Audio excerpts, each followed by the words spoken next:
సన్నిధానంలోకి వేంచేస్తున్నాయి. చూడండి, అక్కడ కర్పూరం వెలిగిస్తున్నారు. కర్పూర పరిమళ ప్రియనే శరణమయ్యప్ప అంటాము. ఇప్పుడు ఆ కర్పూరాన్ని ఉయ్యాల్లాగా అటు ఇటు తిప్పుకుంటూ వస్తున్నారు వారు. దీన్ని రిధం కర్పూర హారతి అంటారు. ఈ కర్పూర హారతి ఇస్తూ స్వామివారిని అక్కడ ఆభరణాలకు ముందు ఈ రిధం కర్పూర హారతి ఇస్తూ ఉంటారు.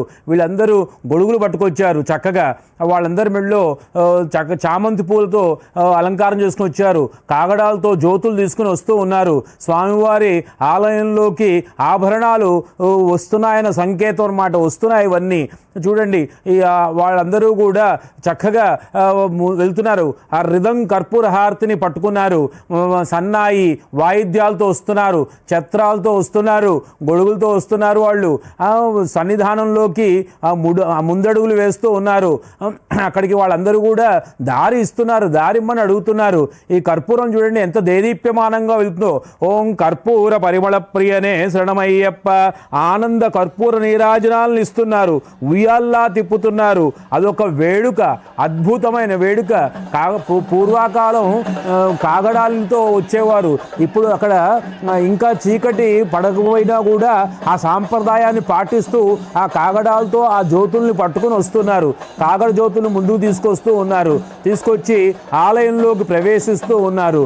అక్కడ వెనకాల నుంచి కూడా అందరూ ముందడుగులు వేస్తూ ఉన్నారు. చూడండి, ఆ ఛత్రాలని తీసుకెళ్తున్నారు. మనం పునఃపూజ చేసేటప్పుడు కూడా ఛత్రమాచాదయామి చామరేణ విజయామి అని వస్తుంది. చూడండి, ఆ ఆభరణాలని సన్నిధానంలోకి తీసుకొస్తున్నారు. ఈ 3 రకాల ఆభరణాలు, 3 రకాల పెట్టెలు ఉంటాయి. తిరువాభరణాల పెట్టె అని అంటారు. ఒకటేమో వెలిపెట్టి అంటారు, మరొక దానేమో కోడి పెట్టి అంటారు. ఇట్లా ఈ ఆభరణాలని సన్నిధానంలోకి పట్టుకొస్తున్నారు. గిరగిరా తిరుగుతున్నారు, గుండ్రంగా తిరుగుతున్నారు, ఒక బొంగరం తిరిగినట్టు తిరుగుతున్నారు. మనకి మామూలుగానే ఇరుముడి మోసుకుని తలపై మోసుకుని పదునెట్ను మనం పంపా నది నుంచి చిన్న పాదం గుండా రావాలంటేనే చాలా అలసిపోతాము. వాళ్ళు అంత గుండ్రంగా తిరుగుతూ బొంగరంలాగా తిరుగుతూ ఆ శక్తి అలుపు సొలుపు అనేది లేకుండా ఆ సన్నిధానంలోకి ఆభరణాలు మోసుకొస్తున్నారు. వాళ్ళకి ఎంత అద్భుతమైన శక్తిని ఇస్తున్నాడంటే అయ్యప్ప స్వామి ఆయన శక్తి సుపుత్రుడు. ఆయన ఇది మామూలు మహోత్సవం కాదు. ఎంత అద్భుతమైన మహోత్సవం చూడండి. తిరుగుతూనే ఉన్నారు. ఒకళ్ళ తల మించి ఇంకోళ్ళ తల మీదకి వెళ్ళినాయి. మాకు కూడా అవకాశం ఇవ్వండి, మేము కూడా మోస్తూ ఉంటారు. 18 మీదకి ఆభరణాలు వెళ్తున్నాయి. ఆభరణాలు సన్నిధానం వెళ్తున్నాయి.